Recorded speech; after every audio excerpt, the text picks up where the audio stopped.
మీరు చెప్పండి, అంటే ఒక దశలో మీరు చాలా కేటీఆర్ మీద కానివ్వండి, లేకపోతే కవిత గారి మీద కానివ్వండి, చాలా విమర్శలు మీరు బాగా చేశారు, తిప్పికొట్టడం. కానీ ఇటీవల కాలంలో కేసీఆర్ గారు మీ నియోజకవర్గంలో కొన్ని అభివృద్ధి సంక్షేమ కార్యక్రమాలు ప్రకటించిన తర్వాత మీరు కూడా టీఆర్ఎస్లోకి వెళ్తారు అనేటువంటిది ఒక వార్తలు బాగా ఫ్లోట్ అయినాయి. ఆల్మోస్ట్ మీరు కూడా వెళ్తారు అంటే మీరు ఖండించాలి కొద్ది కాలం పాటు. ఎందుకు జరిగింది ఆ విధంగా? ఇది రాజకీయాల్లో సర్వసాధారణంగా జరిగేది. నేను ఇంతకుముందు చెప్పిన 25 years నుంచి చాలా చూసా. సర్వసాధారణంగా జరిగేది ఏదైనా పీక్ స్టేజ్కి వెళ్ళిపోతుంది టీఆర్ఎస్ పార్టీ అధికారంలోకి వచ్చిన తర్వాత. సర్వసాధారణంగా కరప్షన్ అనేది అక్కడ ఇక్కడ నీవైనా నేనైనా 10 రూపాయలకు ఆశపడడం మానవ నైజం. ఇది పీక్ స్టేజ్కి వెళ్ళిపోయింది టీఆర్ఎస్లో. రాజకీయ వ్యభిచారమే అంటున్నారు. రాజకీయాల్లో ఒకరు ఇంకో పార్టీలో ఇంకొకరు అప్పుడు అక్కడ ఇక్కడ జరిగేది. అది పీక్ స్టేజ్కి వెళ్ళిపోయి రాజకీయ వ్యభిచారానికి నిలయమైపోయింది తెలంగాణ రాష్ట్రం. ఆ ప్రక్రియలో భాగంగా ఎవరన్నా విక్రమ్తో మాట్లాడితే, విక్రమ్ గారు నన్ను ఇంటర్వ్యూ చేశారు, విక్రమ్ గారు కాంగ్రెస్ పార్టీలో కలిసిపోయినట్ల సంపత్తో అర్ధగంట మాట్లాడితే it is your duty. Same అట్లే ఎస్ బరాబర్ నా డ్యూటీ అండి, నా ధర్మం ఏంది, నా అలంపూర్ నియోజకవర్గానికి ఏం కావాలంటే అది ఏ మంత్రి దగ్గరికైనా ఏ ముఖ్యమంత్రి దగ్గర పోయి అడిగే ధర్మం నాకుంది, చేయాల్సిన బాధ్యత వాళ్ళకు ఉంది. ఎవరైనా అధికారంలో ఉన్నారు కనుక ఆ రకంగానే ఎవరి దగ్గరికి పోతాం, మాట్లాడతాం. అలంపూర్కు ముఖ్యమంత్రి గారు వచ్చినారు. ఎస్, ఒక టీఆర్ఎస్లో ఒక మెకానిజం ఉంటుందండి. నేను మీరు ఇంకా గుర్తించలే, ఓన్లీ వేరే పేర్లు చెప్పినారు, హరీష్ పేరు చెప్పలే మీరు. హరీష్ పేరు ఎక్కువ వస్తుంది నా విషయంలో. హరీష్ దగ్గరికి వారంకి ఒకసారి పోతాను నేను, బరాబర్ పోతా, రేపు కూడా పోతా, మళ్ళీ పోతా. ఎందుకు పోతాను? నా దగ్గర ఆర్డీఎస్ ఉంటుంది, మీకు తెలుసు. ఆర్డీఎస్ ఉంటుంది, పీజేపీ ఉంటుంది. 90% ఇరిగేషన్ ఓరియంటెడ్ కాన్స్టిట్యున్సీ నాది. తర్వాత మార్కెటింగ్ కూడా ఆయన దగ్గరే ఉంది.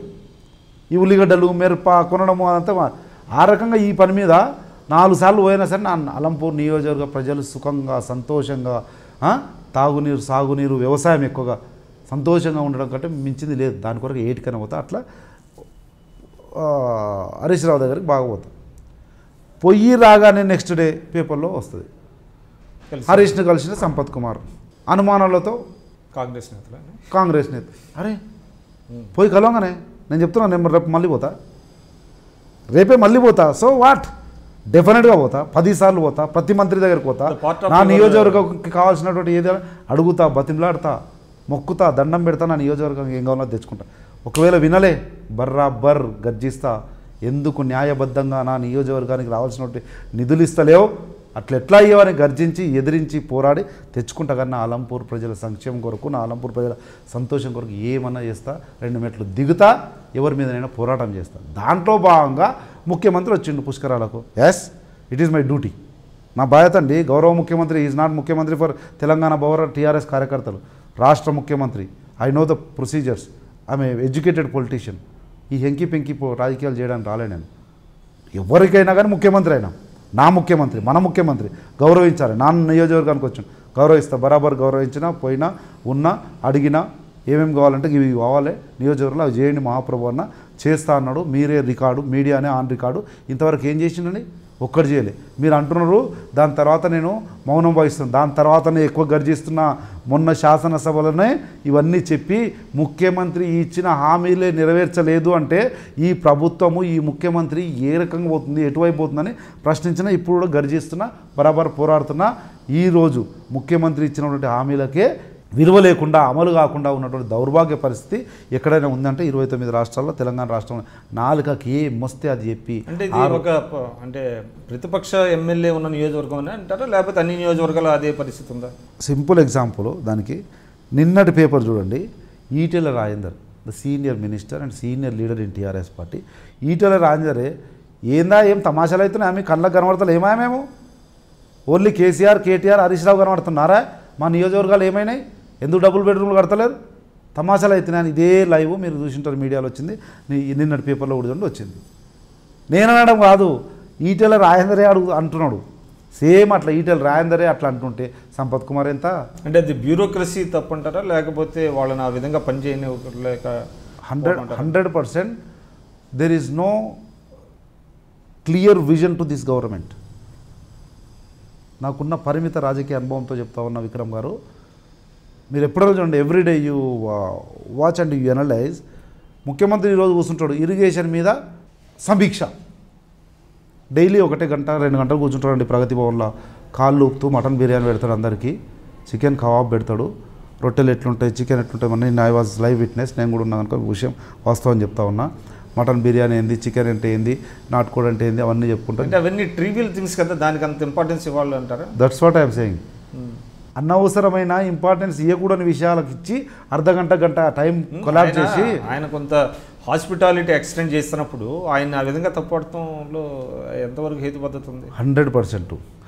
నాకు బిర్యానీ తినబెట్టి, చికెన్ పెట్టి, నాటుకోడి పెట్టి, రొట్టె పెట్టి, రాగి సంకటి పెట్టి, వాటి గురించి ఎక్స్ప్లెయిన్ చేసి గంటసేపు కూర్చోబెట్టుకున్నావే, దానికంటే ఎక్కువ నాకు 2 నిమిషాల్లో నేను ఇచ్చిన కాగితం మీద సంతకం పెట్టి అది ఇంప్లిమెంట్ అయ్యేటట్టు చేసింటే అంతకంటే ఎక్కువ మహాప్రభు నా 2 లక్షల మంది అలంపూర్ నియోజకవర్గ ప్రజలకు బిర్యానీ పెట్టినంత సంతోషం.